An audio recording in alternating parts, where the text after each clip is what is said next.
In this video, I'll show you how easy it is to build a serious mobile app for mobile employees. We'll demonstrate how to set up your app, retrieve data, send data including GPS tracking, manage user roles, and display your GPS data.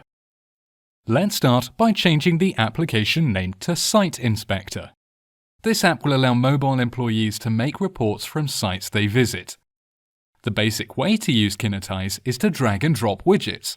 For example, I'm adding an image widget to the application header, and I can upload a picture for it from my hard drive or take it from the image bank. You can also attach certain actions to widgets. In this case, let's set that after tapping this icon, the app user is navigated to the splash screen. Time to show you some real power. This is a list widget. It's a fully customizable feed for your data, so I'll just remove this widget and redesign the image widget so that it shows the picture better. From the source list, you can see that we can connect to various data sources here, like CRMs, databases, RSS feeds, APIs, or simply load data from an Excel file. For the purpose of this demo, I'll connect to the Kinetize CMS, which is a complete backend solution bundled with Kinetize.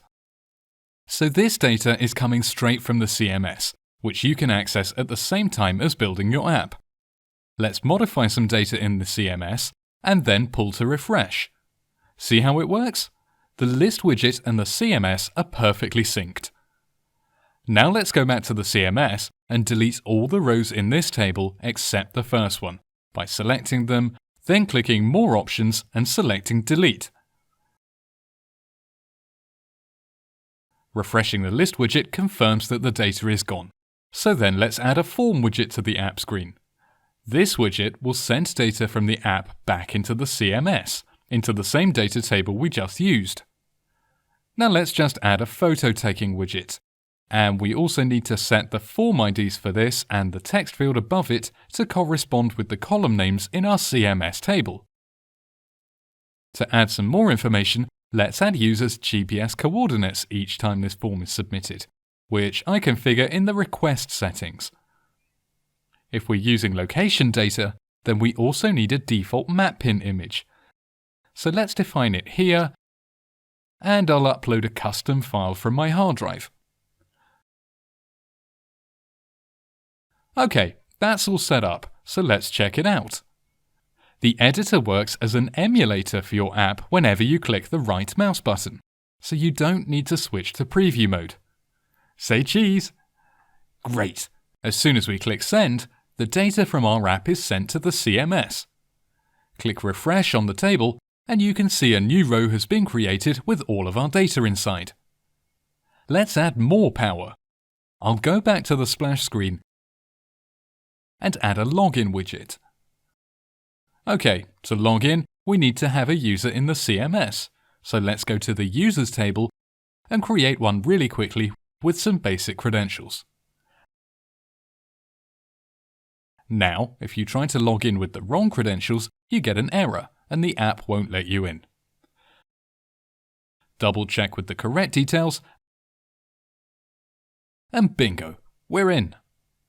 Perhaps you don't like the message that popped up, so we can go to the Server Responses section, search for the right key in the table, and either remove it completely or change the message to whatever we like. There we go. Okay, let's log in as our standard user. Since he's just one of many potential users, he should only see his own data from the CMS. Let's look at the available data, then use this user account to submit one more post to the CMS through the form. And take a picture to go with it.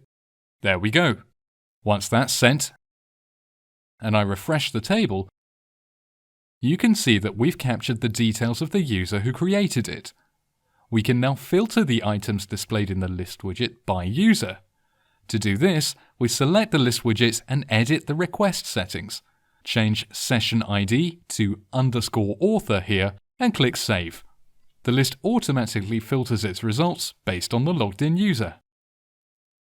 But an app like this really needs an admin to stay on top of all the available data. so let's create a dedicated screen for him. We need to remove it from the Auto menu so that other users can't get in here. And we can manage that in the app settings by clicking Remove. While we're here, let's switch the menu out of the footer and into a dedicated overlay, which opens from the menu button. That was easy. Now on this new admin screen, let's add a welcome message using a text widget. We'll make it big so that it's clear where we are, and say hello. And then we'll add a list widget that takes its data from the same table in the CMS as the other users. Since we're not filtering it, it shows all the available entries. But how does the admin get to see this screen? We'll close all these tabs and go back to the CMS, and in the User Roles table, we'll set up an admin role. Then, in the Users table, we'll create an admin user with another basic set of credentials. There we go. And then we'll assign the admin role to this user.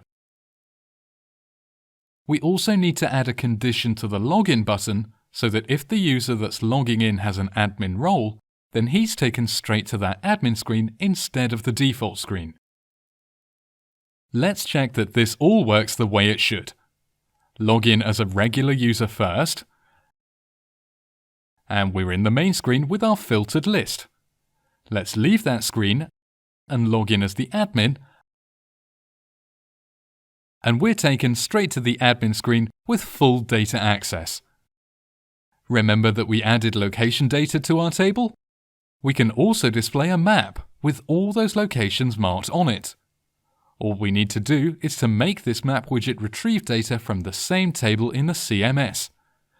There are plenty of other things we could do with this map widget too, such as setting it to live mode so that pins move around in real time. But that's a topic for another video. Thanks for watching.